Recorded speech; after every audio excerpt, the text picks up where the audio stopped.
There's a player here.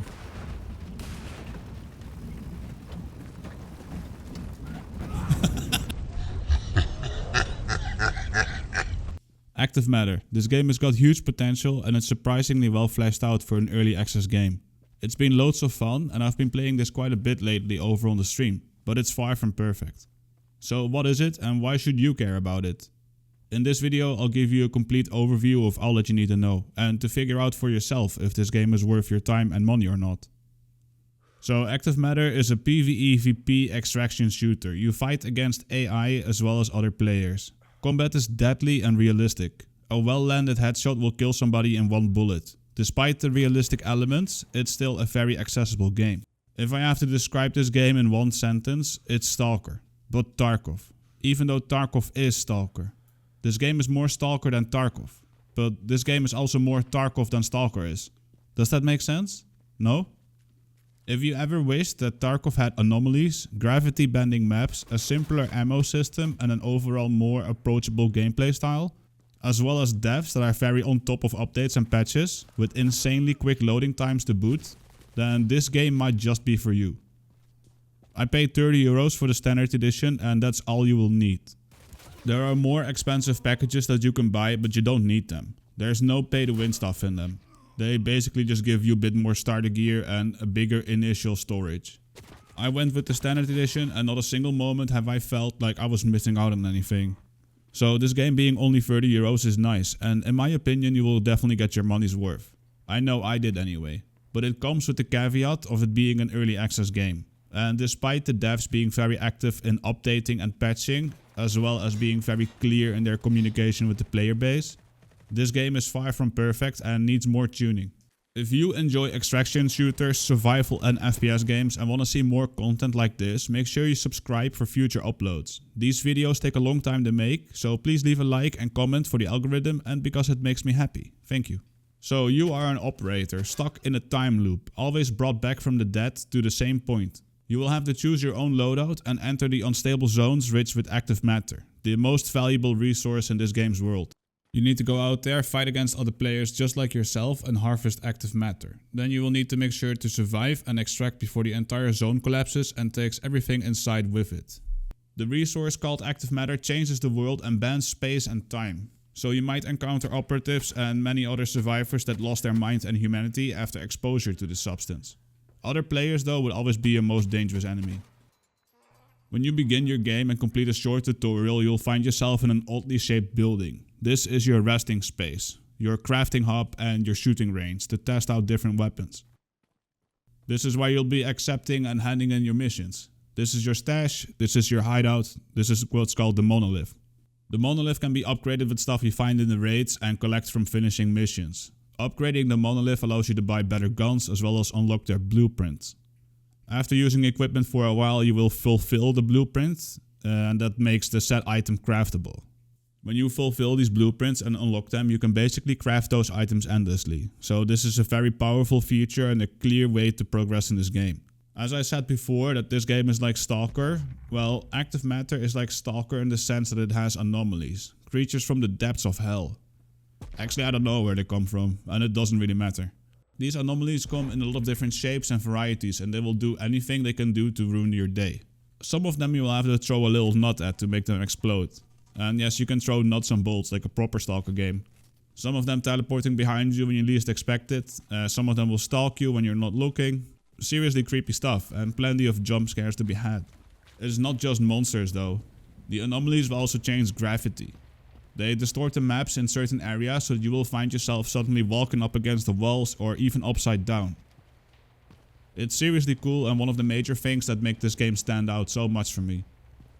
In essence, the anomalies are cool, the monsters are cool and varied, the gravity stuff is incredible and absolutely one of the standout features of this game. But it's not all roses and moonlight. The amount of monsters is a bit crazy right now. There are too many of them, and most of them are too tanky or too fast or a combination of the above. They provide an interesting element to this game for sure, especially when first learning. I found myself dying to them constantly. They just tend to absolutely swarm you, run at you and juke your shots. Eventually, I have to be honest, I was getting a bit tired of the sheer amount of them. They interrupted PvP quite a lot more than I'd personally like. It does get frustrating at times when you're trying to stalk a player to ambush them, only to randomly get ambushed by an anomaly monster yourself. You will have to turn and kill this monster, but it will drain all of your ammo and give your position away. Sure, you can also use your melee weapon to kill them silently, but it really depends on the monster that's chasing you. And it's usually not just a one, it'll be loads, because typically one monster will trigger the next and so on. And before you know it, you have an entire pack of hellhounds and 6 flower men on you, giving your enemy plenty of time to shoot at you or get away. I ended up feeling that these anomalies get in the way basically every time I was trying to hunt other players. And you don't have to take just my word for it, the community has been pretty vocal about this as well. It's one of the more frustrating parts about this game in its current state, at least for me. I don't know if the devs want the game to be more AI/monster focused, but that is pretty much what it is right now. The maps are extremely varied in visuals and atmosphere. There's your typical Chernobyl-esque maps, and one map that our community has already dubbed Shoreline because it's got loads of those villa-esque bungalows. It's basically a town. And then there's also a military base. There's also one in a desert town, which is pretty big. And these maps are big enough to have vehicles on. I found plenty of cars to get around and roadkilled a bunch of players with them, which was hilarious. Speaking of other players, as you're trying to explore the maps, finding your mission locations and fighting off all sorts of anomalies, there are also other players to worry about. Combat is deadly. One headshot can make all the difference in ending a fight. You were able to go at it alone or team up with 2 other players. This means you have a chance to run into squads or solo players alike. Everyone is matched in the same raids with no separate lobbies for solo or team play, so you never know what you're gonna get beforehand.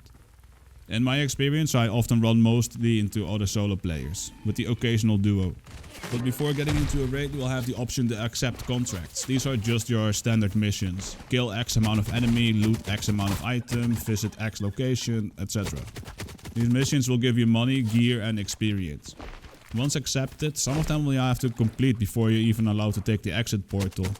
However, you can decide to go in without any active contract at all and just explore. That way you can just get out of the raid whenever you find the extraction point without having to complete a certain task first.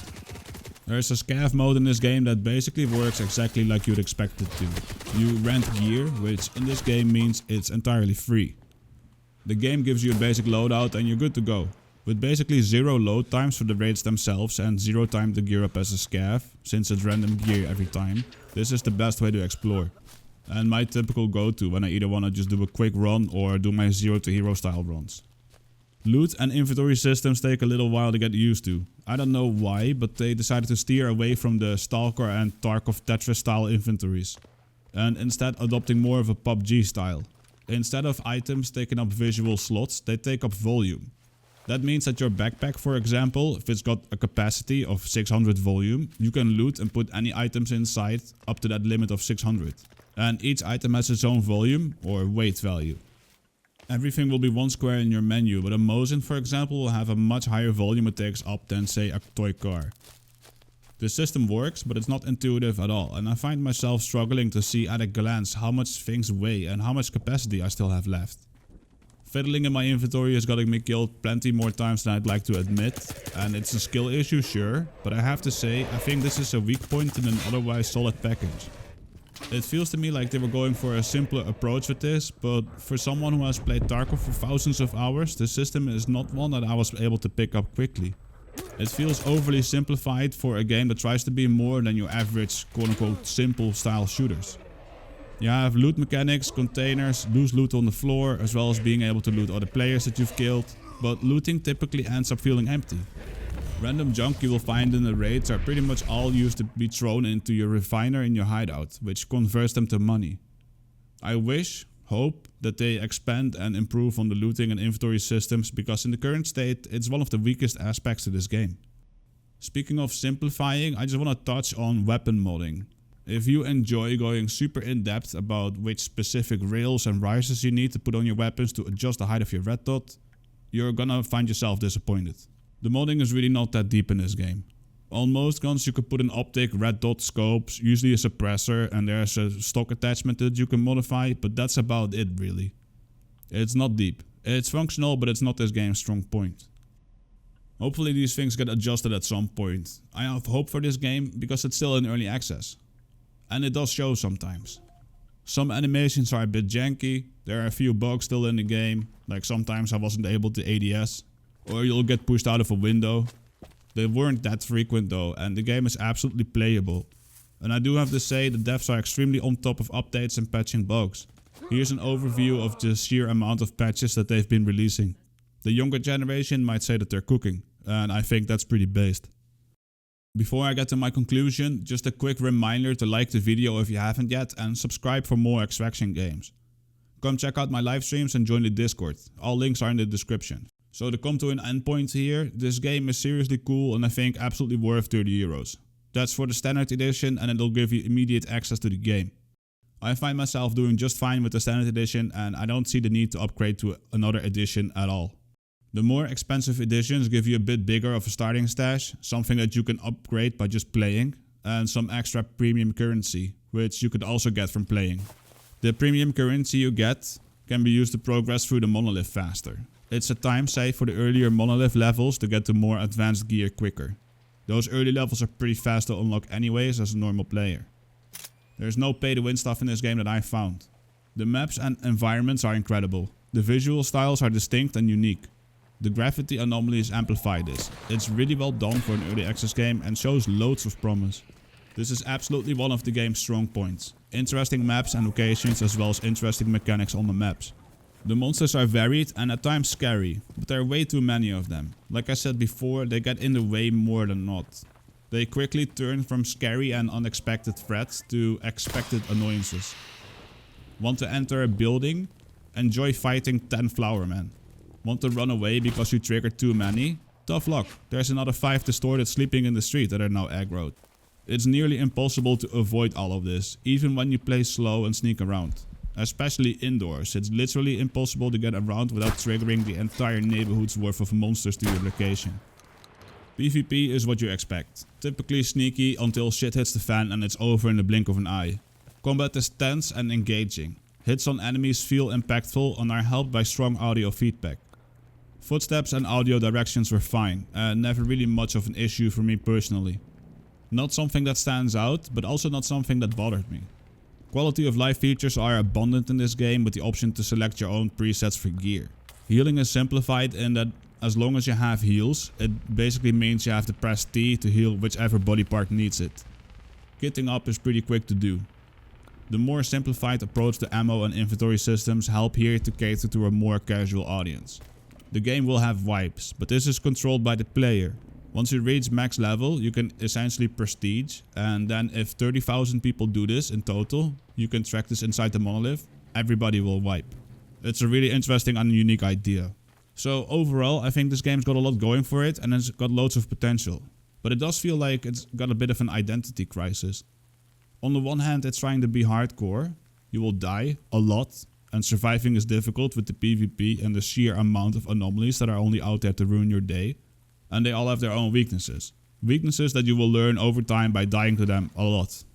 But on the other hand, inventory and loot systems feel basic and casualified. Ammo only comes in one variety with no distinction in armor pen or flash damage.